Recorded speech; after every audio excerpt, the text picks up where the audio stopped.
Olá, pessoal. Tipos de elementos e cargas e solicitações inseridos no processo de análise estrutural. Então vamos lá.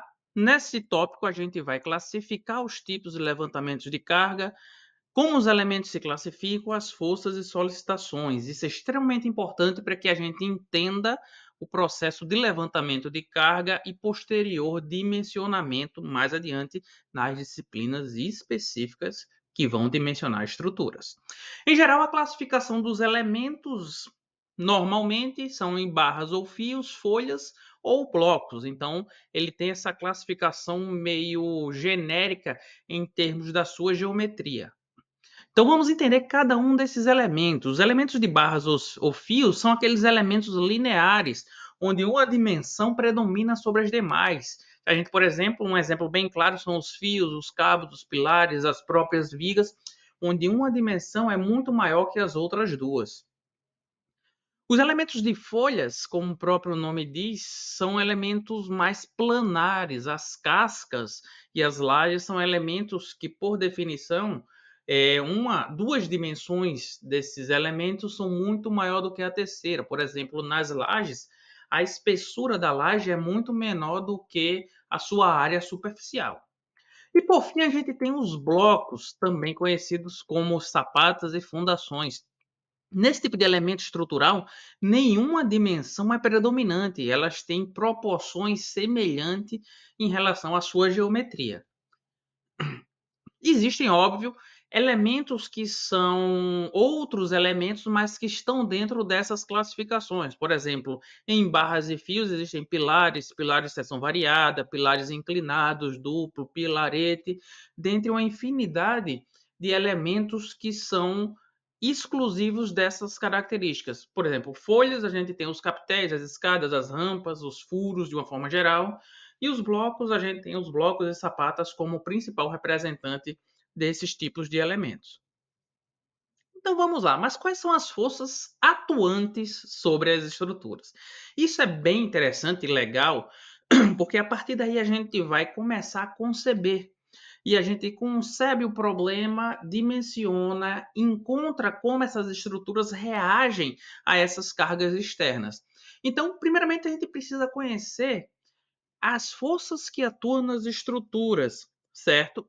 E a gente sabe que as forças que atuam em estruturas, basicamente a grande maioria delas, são forças ditas vetoriais, ou seja, ela possui uma intensidade, uma direção e um sentido. Em geral, se a gente for pensar o que é uma estrutura, como definido na aula passada, é um conjunto de elementos que são capazes de submeter e a resistir a essas forças e transmiti-las até o seu destino. Então, em geral, a gente pode entender que é uma estrutura é a concepção e a união de todos esses elementos, seja ele de folhas, elementos de cascas, elementos de blocos e assim por diante. Então, quando eu combino todos esses elementos e eles resistem às cargas externas, a gente tem uma concepção estrutural bastante significativa. Em geral, em termos de cargas, podemos subdividi-las em dois tipos distintos. Ou as cargas são ditas permanentes, ou as cargas são ditas acidentais.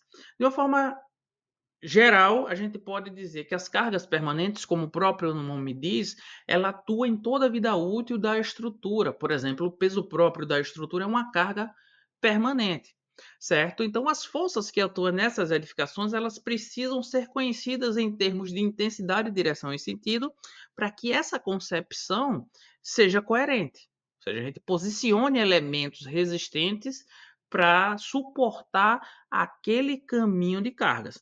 Já as cargas acidentais, como o nome também diz, ela atua eventualmente, certo? Então existe uma gama de série de cargas acidentais que são impostas na estrutura na hora do seu dimensionamento. Para que a gente entenda um pouquinho, alguns exemplos bastante significativos, a gente tem os pesos próprios das estruturas, os pesos de revestimento, pesos de parede, elas são determinadas com boa precisão. Então a gente conhece os volumes, conhece o material, conhece a densidade desse tipo de material, basta aplicar a física do problema e encontrar com grande precisão essas cargas permanentes. Já as cargas acidentais, elas não são tão precisas. Então, elas geralmente são determinadas por normas. Como é que a gente define? Por exemplo, o peso de ocupação de pessoas, ela é uma carga acidental, ou seja, a pessoa pode estar ali no momento, pode não estar, a pessoa pode ser um pouco mais gordinha, digamos assim, ou um pouco mais magra. Em geral, a gente define com uma certa quantidade do fator de segurança embutido no processo para que as cargas não ultrapassem aqueles valores. Então, em geral, elas não têm precisão e elas são normatizadas. Peso de pessoas, peso de imóveis, veículos, força de vento, etc. e tal. Quais as solicitações? Então, vamos voltar para a definição de carga. Carga é uma coisa externa. As solicitações, elas são advindas das cargas que são aplicadas na estrutura, certo? É como se fosse a ação e reação. A partir do momento que eu aplico uma carga, essa carga reage dentro de um material que vai suportar e vai de alguma forma ter uma certa reação a essa força aplicada, certo? E as principais solicitações em termos de estrutura são essas aí: as forças e solicitações de tração, onde eu tendo a esticar o meu material, as forças de cisalhamento, onde existe uma tendência de deslizamento da seção transversal, forças de flexão, onde a minha barra, a minha estrutura tende a criar uma barriga ou flexionar, forças de compressão, tendo a encurtar as fibras, e de torção, girar uma fibra em relação à outra. Por hoje é só, então até a próxima.